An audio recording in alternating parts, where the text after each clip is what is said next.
खुदा बाप, आज बहुत से बेआस तेरे स्पर्श को लेके जाए, जहां मेडिकल साइंस काम नहीं की खुदावन,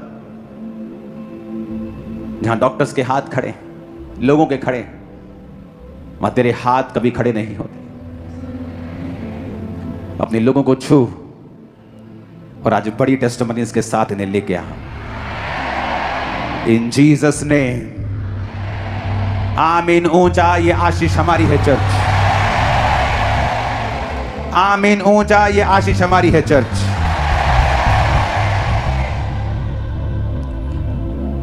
एक मैसेज जो मैं आपको देना चाहता हूं, एक प्रोफेटिक जो दुनिया में हो रहा है, जो आपको 9 साल पहले बता दिया गया था नाम लेकर कि ये देशों की फाइट होगी, चीजें खराब होंगी,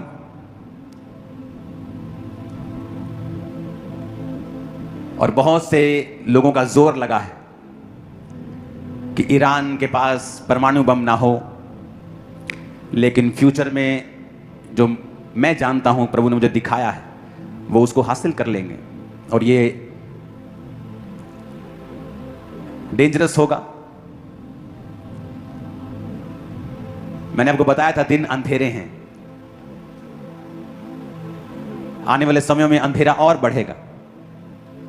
अभी तो एक छोटा सा युद्ध हुआ है जो पहले से आपको क्लियरली बताया गया था, और सब तरफ महंगाई है।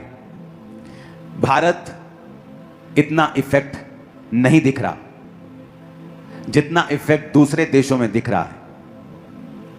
वर्क फ्रॉम होम शुरू हो चुके हैं, डीजल के रेट दुगने हो चुके हैं। जब डीजल का रेट बढ़ता है तो खाने की सप्लाई से लेके हर चीज का रेट बढ़ता है। आने वाले समयों में जो फॉरेनर्स हैं वो इतना इकोनॉमिक प्रेशर के नीचे होंगे कि फ्यूचर में जो सरकारें हैं, फॉरेन, खासकर जो फॉरेनर्स हैं और खासकर जो गोरे लोग हैं, उनकी सरकारों को एक स्पेशल लोन अपने लोगों को देना पड़ेगा फ्यूचर में। नहीं तो जो लोग हैं जो मैं देख रहा हूं फ्यूचर में सरवाइव नहीं कर पाएंगे, वो ग्रोसरीज नहीं खरीद पाएंगे, रेंट पे नहीं कर पाएंगे।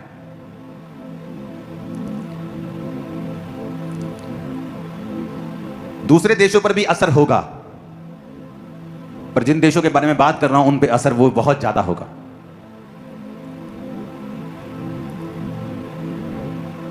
पुराने समय में अकाल पड़ते थे, वो अलग होते थे।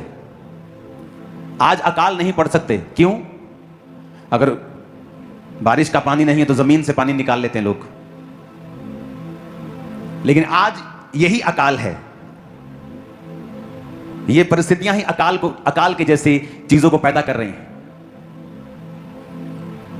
और सरकारों को स्पेशल लोन अपनी पब्लिक को देने होंगे, क्योंकि वो देख रही हैं वो सरवाइव नहीं कर पाए। चाहे आप ऑस्ट्रेलियन कॉन्टिनेंट की बात कर लो, अमेरिकन कॉन्टिनेंट की बात कर लो, आप देखोगे किस तरह से लोग दुखी होंगे। जब एलिया के समय में अकाल पड़ा तो वचन कहता है वो विधवा के पास भेजा गया और उसने कहा तेरे पास जो एक मुट्ठी आटा है, एक कुप्पी तेल है, इसका खाना मुझे खिला। और वचन कहता है जब उसने खिलाया ना तो उसका तेल खत्म हुआ ना मैदा खत्म हुआ। अब जो मैं आपसे कह रहा हूं, फ्यूचर में अगर आप चाहते हो कि आप सरवाइव कर पाओ, आपके बच्चे, आपका फाइनेंस, बिजनेस सरवाइव कर पाए, अपने बोने को उतना बढ़ाओ जितना आज तक आपने कभी बढ़ाया ना हो। मैं ये पर्सनल अप्लाई कर रहा हूं अपने बैंक अकाउंट के साथ और गिविंग के साथ, क्योंकि और कोई इसका हल नहीं है। जितने घर, जितने जेब, फाइनेंसेस गॉस्पेल के साथ जुड़े हुए होंगे उन पर इन मंदियों का कोई असर नहीं होगा। मैं आपको बता रहा हूं, और उन पर कोई असर नहीं होगा। ये बातें सुनने में कई बार लगता है कि क्या है। क्या आपको कोई पर्सनल बेनिफिट चाहिए? नहीं, क्योंकि आपकी ऑफरिंग मैं देखता भी नहीं हूं। जिन लोगों को मेरी पर्सनल ब्लेसिंग से प्रॉब्लम है उनको रहे प्रॉब्लम, लेकिन वो ब्लेसिंग आपके चर्च के पैसे से मेरे पास नहीं आती। इसलिए अगर आप बो रहे हैं तो मैं भी बो रहा हूं, लेकिन इसके अलावा और कोई तरीका नहीं है फ्यूचर के लिए तैयार होने का। फास्टिंग करनी है, 40 फास्ट करनी है। बहुत दुखी हूं मैं 40 फास्ट भी कर रही हूं, मैं प्रेयर भी कर रही हूं। ऑपरेशन करवा के देख लिया सालों पहले, 5 साल पहले ये करवा के देख लिया, दवाइयां खा ली, 90 इंजेक्शन लगे, लेकिन इंस्ट्रक्शन सेवा कर। क्योंकि जो परमेश्वर की इंस्ट्रक्शन होती है वो बड़ी डिफरेंट होती है। अलीशा कहता है जा 7 डुबकियां मार ले। वो नाराज हो गया, कहता मैंने तो ये स्टोरी सुनी है कि मैन ऑफ गॉड बाहर आके हाथ रखेंगे सिर के ऊपर, पर ये तो मिले भी नहीं, हेलो हाय भी नहीं की, चाय का कप नहीं पूछा, अंदर से भी खुद भी नहीं आए, किसी को भेज दिया। रास्ते में गुस्सा करके जा रहा है। उसका नौकर समझदार था, कहता अगर कोई तुझे वो बड़ी कठिन बात कहता तू ना करता? तो उसने कहा ही क्या है, 7 डुबकियां मारनी है, मार लेते हैं, क्या जाता है। और 7 डुबकी जब 7वीं लगी तो बच्चे के जैसा शरीर हो गया। वापिस आया, भागा, ये भेंट ले ले, ये ले ले। उसने कहा नहीं।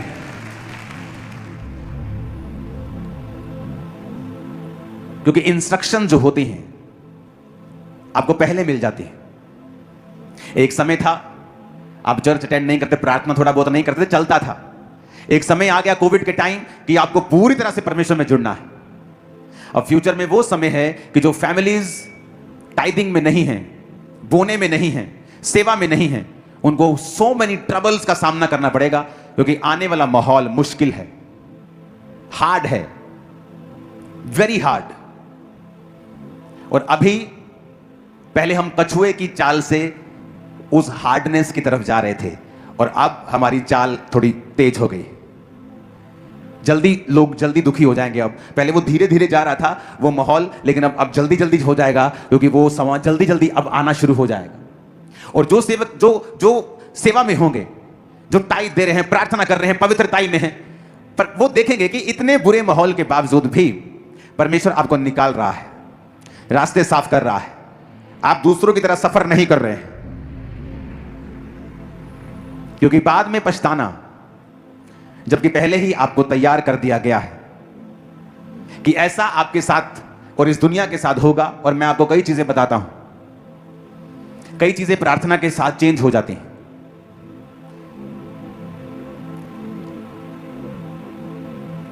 कई चीजें, जिस तरह 15 साल की उम्र का बढ़ना, हिस्किया को अगर आप पढ़ते हैं,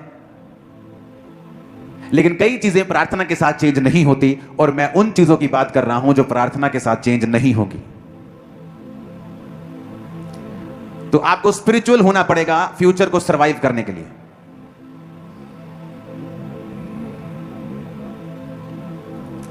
फूड बहुत बड़ी प्रॉब्लम होगी,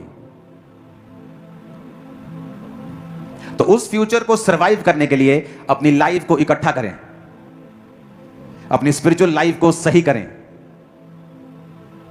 क्योंकि दुनिया बहुत तेजी के साथ जा रही है। अब ये फास्ट है, अब ऐसे चीजें बदल जाएंगी, सेकंड्स, मिनट्स, सडनली एक घटना होगी और उसके बाद तो पूरी तरह से बदल जाएंगी। और वो घटना न्यूक्लियर बम के साथ जुड़ी हुई है। प्रार्थनाओं में रहना है, सब बोलो आमीन। आज के वचन के लिए अपने हाथों को उठाओ और एक वचन की लिस्ट को मैं कहता हूं आप पढ़ें और आप उसे नोट करें, और उन सभी वचनों को आप घर जाकर पढ़ेंगे। उन वचनों को हम पढ़ेंगे और उनकी लिस्ट को हम नोट करेंगे। निर्गमन अध्याय 29, 38 से लेकर 42 आयत तक, गिनती की पुस्तक 28 बाब 3 से 8 तक, इब्रानियों की पुस्तक 10 बाब उसका 10 आयत, निर्गमन 12 अध्याय 1 से 14 तक, लूका 22 की 15, निर्गमन 12 की 46, यूहन्ना 19 की 36, उत्पत्ति 22 अध्याय 1 से 14 तक, उत्पत्ति 22 अध्याय उसकी 2 आयत, मत्ती 3 अध्याय उसकी 17वां आयत, यूहन्ना उसका 6वां अध्याय 55 से 56 आयत तक, मत्ती उसका 5वां अध्याय 17 आयत, लूका 22 की 15, यूहन्ना 10 की 18 और यशाया 53 अध्याय 4 से 7 और 10 आयत तक। एक बार फिर से बोल दो ताकि सब नोट कर लें। निर्गमन 29 उसका 38 से 42 तक, गिनती उसकी 28 से 3 से 8 तक, इब्रानियों उसका 10 अध्याय 10वीं आयत, निर्गमन 12 अध्याय 1 से 14 तक, लूका 22 अध्याय उसकी 15वीं आयत, निर्गमन 12 अध्याय 46 आयत, यूहन्ना 19 की 36, उत्पत्ति 22 1 से 14 तक, उत्पत्ति 22 उसका 2 आयत, मत्ती 3 अध्याय उसकी 17 आयत, यूहन्ना 6वां अध्याय 55 से 56 आयत तक, मत्ती 5 और उसकी 17 आयत, लूका 22 की 15, यूहन्ना 10 की 18 और यशाया 53 4 से 7 और 10 आयत तक। सब कहो आमीन। लूका 22 उसकी 15 को हम पढ़ेंगे। यीशु ने उनसे कहा, मुझे बड़ी लालसा थी कि दुख भोगने से पहले यह फसह मैं तुम्हारे साथ खाऊं।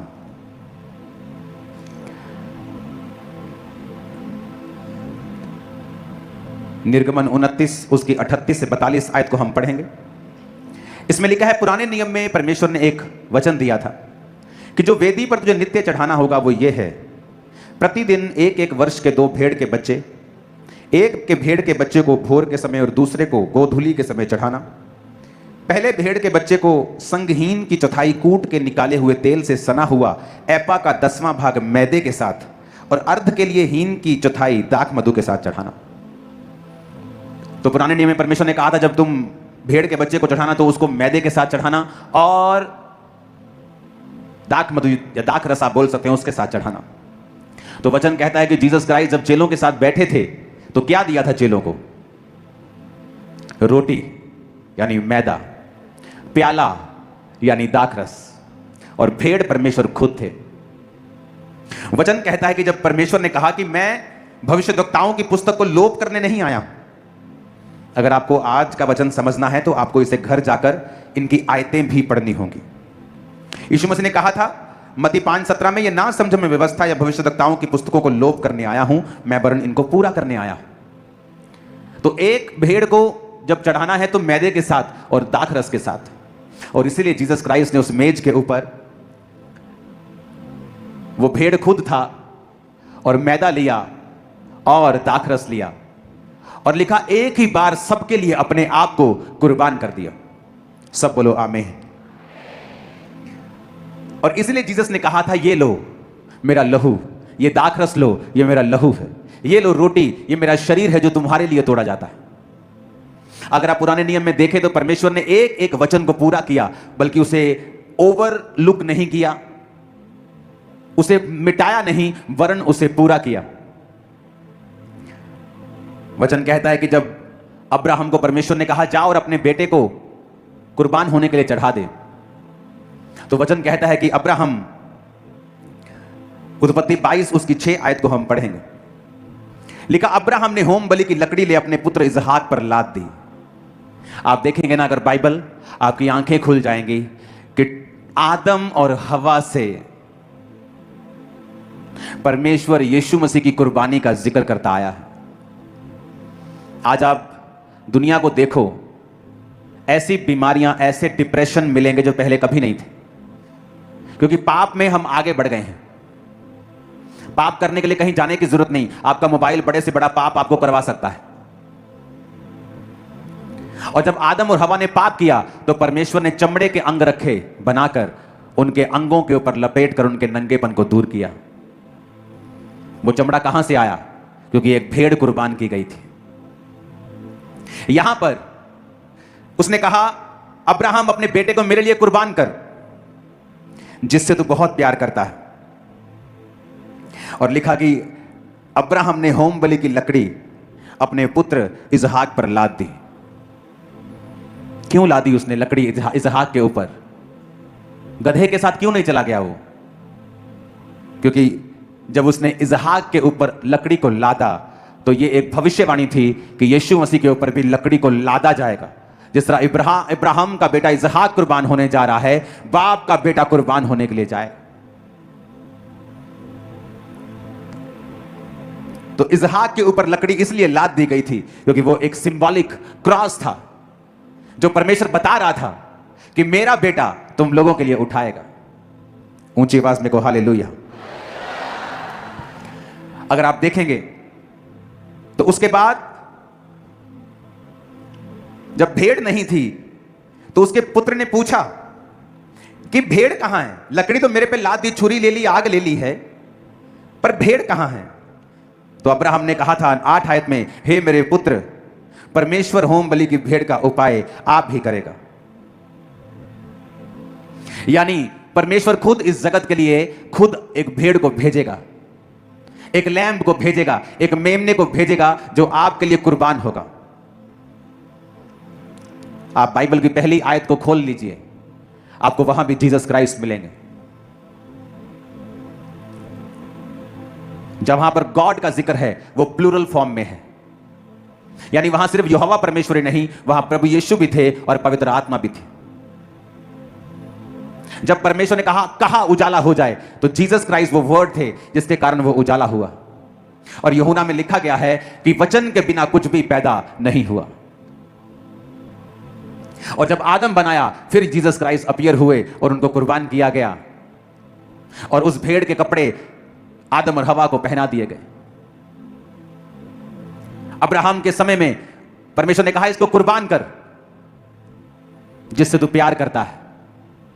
जिस तरह बाप अपने परमेश्वर के जो अपने पुत्र से यीशु मसीह से प्यार करता है। और लिखा जब वो कुर्बान करने के लिए जा रहा था तो इसहाक पर लकड़ी को लाद दिया, जिस तरह पिता ने जीसस क्राइस्ट के ऊपर क्रॉस को लादा। और जब गए तो भेड़ नहीं थी। जब वो उसको कुर्बान करने लगा तो आवाज आई, अब्राहम, अब मैं जान गया हूं कि तू मुझसे प्यार करता है। मैं देख रहा था कि या तो अपने इकलौते को चढ़ाएगा, क्योंकि मैं इस जगत से प्यार करता हूं, और क्योंकि मैं अपने इकलौते को पूरे जगत के लिए चढ़ा दूंगा। और वचन कहता है जब उसने रोका तो उसने देखा दूर। अब्राहम ने आंखें उठाई और क्या देखा? सीधा हम 13 आयत को पढ़ेंगे।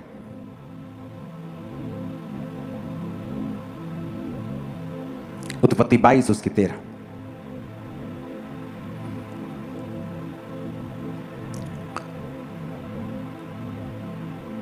तब अब्राहम ने आंखें उठाई और क्या देखा कि उसके पीछे एक मेढ़ा अपने सींगों से एक झाड़ी में फंसा हुआ, एक झाड़ियों में फंसा हुआ, जो कंटीली झाड़ियां होती हैं। यह भी एक प्रोफेसी थी कि वो मेमना झाड़ियों में फंसेगा और सिर पर कांटों के ताज को डालेगा। अगर आप बाइबल को पढ़ेंगे ना, आपकी आंखें खुल जाएंगी। एवरीवेयर ये जीसस के बारे में बता रही। उन झाड़ियों के अंदर उसके सींग फंसे थे। आप सिंपल झाड़ियां, जो प्लेन झाड़ियां होती है, उसमें कोई फंसता नहीं है, लेकिन वो कांटेदार कंटीली झाड़ियां जिसमें फंसा हुआ था। जिस तरह जीसस के सिर के ऊपर जब आप देखते हो कांटों का ताज डाला गया था। ऊंची आवाज में को हालेलुया। ये एक मैसेज था कि एक लौता बेटा, जिस तरह तूने चढ़ाया, मैं जान गया हूं तुम मुझसे प्यार करता है, मैं भी अपने एक लौते को दुनिया के लिए चढ़ाऊंगा और ये लोग जान जाएंगे मैं उनसे प्यार करता हूं।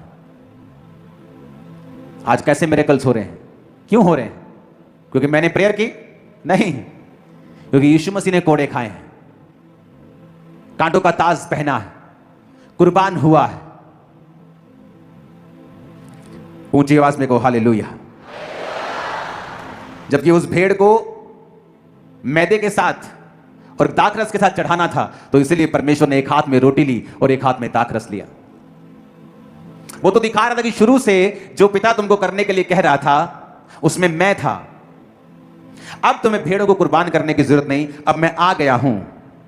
अब एक ही बार के लिए मैं कुर्बान होऊंगा और सबके लिए कुर्बान होऊंगा। तुम्हारी पाप बलि भी मैं हूं, तुम्हारी होम बलि भी मैं हूं, तुम्हारी मेल बलि भी मैं हूं। सब तरह की बलियों को मेरे अंदर तुम देखो, और अब मैं तुम्हारे लिए कुर्बान होगा, और जो कोई इस कुर्बानी को स्वीकार करेगा उसके पाप माफ होंगे और उसका शरीर चंगा होगा। और पाप सबसे बड़ी बीमारी है इस दुनिया की राइट नाउ, पहले भी थी। ऊंची आवाज में कहो हालेलुया।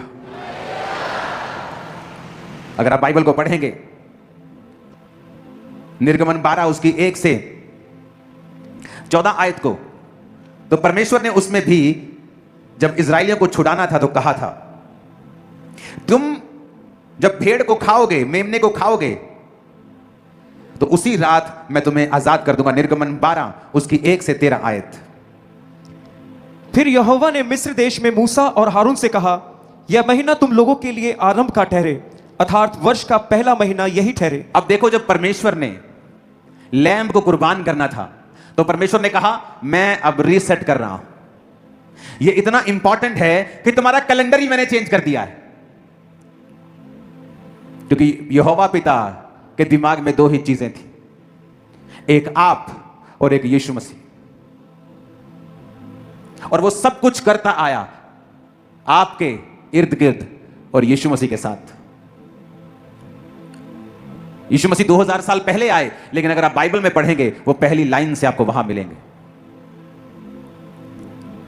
पढ़ेंगे उसको। फिर यहोवा ने मिस्र देश में मूसा और हारून से कहा, यह महीना तुम लोगों के लिए आरंभ का ठहरे। Calendar change. अपने पड़ोसी को बोलो, कैलेंडर चेंज हो गया। ऊंची आवाज में कहो, बोलो कैलेंडर चेंज, क्योंकि यह बहुत इंपॉर्टेंट एक घटना थी। आमीन। बोलो कैलेंडर चेंज हो गया। पढ़ेंगे आगे। अर्थात वर्ष का पहला महीना यही ठहरे।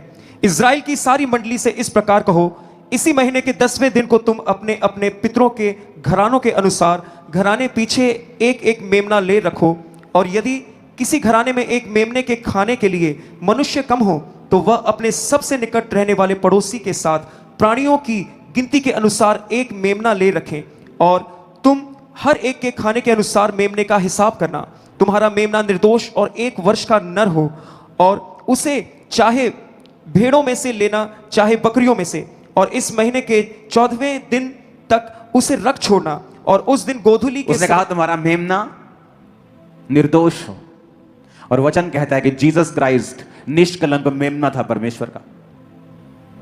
और जहां जहां यीशु मसीह का जिक्र आएगा वहां आपको छुटकारा दिखेगा, आस दिखेगी, अंधे को आंखें दिखेंगी। और परमेश्वर ने कहा, आगे पढ़ेंगे, तब वे उसके लहू में से कुछ लेकर जिन घरों में मेमने को खाएंगे उनके द्वार के दोनों अलंगों और चौखट के सिर पर लगाएं, और वे उसके मांस। सिर्फ उसे कुर्बान ही नहीं करना है, उसके लहू को अप्लाई करना है। सिर्फ कुर्बान नहीं करना कि गला काटा खत्म, कहता उसका लहू लेना है और अपने द्वारों के ऊपर लगाना है। कि जीसस की कुर्बानी को सिर्फ देखना ही नहीं है, उसे पर्सनलाइज करना है, उसके लहू को अपने जीवन पे लगाना है, स्वीकार करना है, अपने पापों की क्षमा को मांगना है। हाँ, और वे उसके मांस को उसी रात आग में भूंजकर अखमीरी रोटी और कड़वे साग पात के साथ खाएं। कड़वे साग पात के साथ खाना है। वो सताव कड़वा साग पात है। जब तुम यीशु को मानते हो, वो बाप जब गाली देता है वो कड़वा साग पात है। जब सरपंच बोलता है, भैन जी ब्याह तो नहीं होना, सी भांडे वखरे कर देने, तो भांडे भी नहीं मिलने, ये कड़वा साग पात है। अगर जीसस को खाना है तो कड़वे साग पात के साथ खाना। अगर कड़वे साग पात के साथ नहीं खाओगे तो तुमने वचन तोड़ा है ना जी। तो बहुत चलाक हाँ, साढ़े तो पिंड च पता ही नहीं लगता यीशु ਨੂੰ ਮੰਨਦੇ ਆ। ਅਸੀਂ ਵਿਰੋਧ ਨਹੀਂ ਹੋਣ ਦੇਈਦਾ ਆਪਣਾ। ਅਸੀਂ ਦੱਸਦੇ ਵਾਂਡੇ ਚੱਲੇ ਆ, ਅਸੀਂ ਤਾਂ ਮਾਸੀ ਕੋ ਚੱਲੇ, ਭੂਆ ਕੋ ਚੱਲੇ ਆ। ਅਸੀਂ ਹਿਸਾਬ ਨਾਲ ਚੱਲੀਦਾ, ਦਿਮਾਗ ਬਹੁਤ ਆ ਸਾਡੇ 'ਚ। और परमेश्वर ने कहा, जब तुम मेमने को खाना तो कड़वा साग पात लेकर खाना, आग में भूज कर खाना, और लिखा उसकी हड्डी ना तोड़ना। अगर आप इसकी 46 आयत को जाएंगे तो कहता बलि पशु की कोई हड्डी मत तोड़ना। और अगर आप देखेंगे तो जीसस क्राइस्ट की कोई भी हड्डी तोड़ी नहीं गई थी। आपको पता, जब क्रूस पे चढ़ाते थे तो वो व्यक्ति मर गया है कि नहीं, हमेशा उसके पैर की हड्डी को तोड़कर चेक किया जाता था। और जब भी चेक करते थे कि हड्डी मर गया बंदा कि नहीं, हड्डी तोड़ते थे पटक, अगर तो आवाज आई तो इसका मतलब अभी जिंदा है। तो जब जीसस क्राइस्ट को चेक करने लगे कि मर गया कि नहीं, उसकी हड्डी नहीं तोड़ी गई, उसके नेजे के, उसके पसली के अंदर एक भाला मारकर लहू और पानी को बाहर निकाला गया था। और यह भी प्रोफेसी थी कि बलि पशु की कोई भी हड्डी ना तोड़ना। और जब जीसस की हड्डी नहीं टूटी, वहां तोड़ सकते थे, कोई रूल थोड़ी था, पर यह साबित करता है एक अन्य जाति के हाथों भविष्यवाणी पूरी करवाना कि मेरे बाप, मेरे परमेश्वर के पास इस पृथ्वी का पूरा अधिकार है, वो अन्य जातियों को भी अपने अधिकार में रखता है। हड्डी नहीं टूटी, कहता बलि पशु की कोई भी हड्डी ना तोड़ना।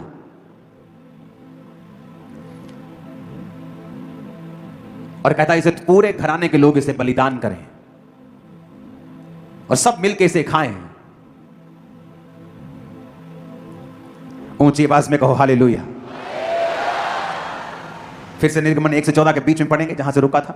उसको सिर, पैर और अंतड़ियों समेत आग में भूंजकर खाना, कच्चा या जल में कुछ भी पकाकर न खाना, और उसमें से कुछ भी सवेरे तक न रहने देना, और यदि कुछ सवेरे तक रह भी जाए तो उसे आग में जला देना। और उसके खाने की यह विधि है, कमर बांधे, पांव में जूती पहने और हाथ में लाठी लिए हुए उसे फुर्ती से खाना, वह तो यहोवा का पर्व होगा। आमीन। कमर बांधे, क्योंकि जहां जीसस क्राइस्ट को आप इज्जत देंगे, उसके वचन को पूरा करेंगे, परमेश्वर कहता वो रात तुम्हारे छुटकारे की रात होगी। कड़वा साग पात भूलना मत, जो यीशु के लिए सहना है उसे सहो, क्योंकि छुटकारा उसी के बाद आता है। वो जो शर्मिंदगी थी ना राजे की, वो शर्मिंदगी से आजादी उसी के बाद आती है। वो बीमारी की शर्मिंदगी हो, गरीबी की हो, शराबों की हो, कहता जब तू जीसस को खाएगा कड़वे साग पात के साथ। क्यों कहेगा परमेश्वर कड़वे साग पात के साथ खाना है? क्योंकि बाइबल में लिखा अगर तुम धर्मी जीवन व्यतीत करना चाहते हो तो सताए जाओगे, लोग तुम्हें बुरा कहेंगे, तुम्हारा नाम काट देंगे। धन्य हो तुम कि स्वर्ग में तुम्हारे लिए एक बड़ा प्रतिफल है। ऊंची आवाज में कहो आमीन। आप देख लो, जीसस ने तो मैसेज दिया है शुरू से लेके एंड तक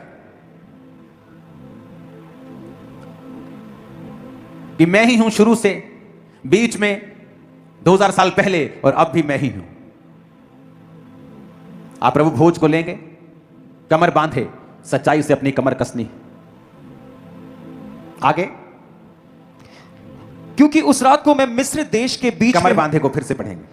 उसे खाने की यह विधि है, कमर बांधे, पांव में जूती पहने, मेल की तैयारी के, गॉस्पल के जूते। आगे, और हाथ में लाठी लिए हुए उसे फुर्ती से खाना। वचन को हाथ में रखना है और फुर्ती से खाना है, जूतियां पहन के खाना है।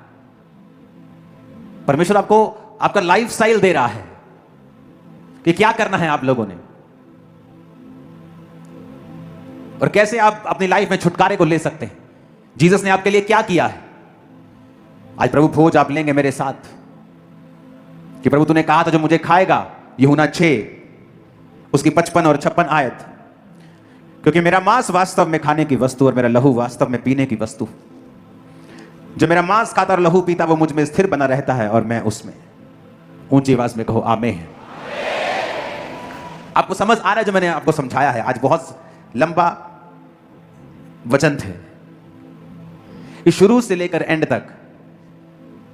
मेमने को चढ़ाना तो मैदा लेके आना और दाखरस लेके आना, और जीसस भी एंड में दाखरस और मैदे के साथ, और मेमना वो खुद है। कड़वे साग पात के साथ खाना, सताव सहना, दुख सहना, मेहनत करना, फास्टिंग करना, प्रार्थना करना।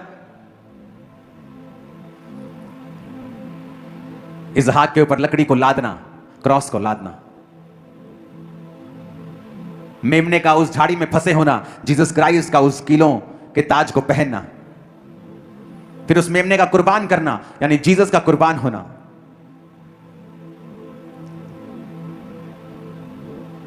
खुदावंद आपके संग हो और आपके परिवार के संग हो। अपने पड़ोसी को बोलो जब मेमने को खाना, कड़वे साग पात के साथ खाना। क्रिश्चियनिटी में दुखों को उठाना, इसे आसान मत बनाना। आमीन। वो आपको विक्ट्रीज देगा, जय जय देगा, आशीषित करेगा, लेकिन इसका मतलब यह नहीं कि वो कड़वा साग पात आपकी लाइफ से निकाल दिया जाएगा। वो सबको खाना है। अगर आप क्रिश्चियन हैं रियल वाले तो आपको खाना है। शुरू से लेके अब तक पूरी बाइबल जीसस क्राइस्ट और उसकी कुर्बानी के बारे में ही बताती आई है। वो चाहे आदम हवा में हो, अब्राहम के टाइम हो, पुराने नियम में हो, वो यीशु मसीह के बारे में ही बताती आई है। जो लोग आज प्रभु यीशु मसीह को ग्रहण करते हैं, उसके लहू से अपने पापों को धोते हैं, उसको अपना उद्धारकर्ता ग्रहण करते हैं, फिर उस मेमने को खाते हैं, आप वो जीवन जियोगे जो आपके वंशों ने नहीं जिया है। Thank you for watching this video. Please like, share and subscribe to our channel and don't forget to press the bell icon. Thank you.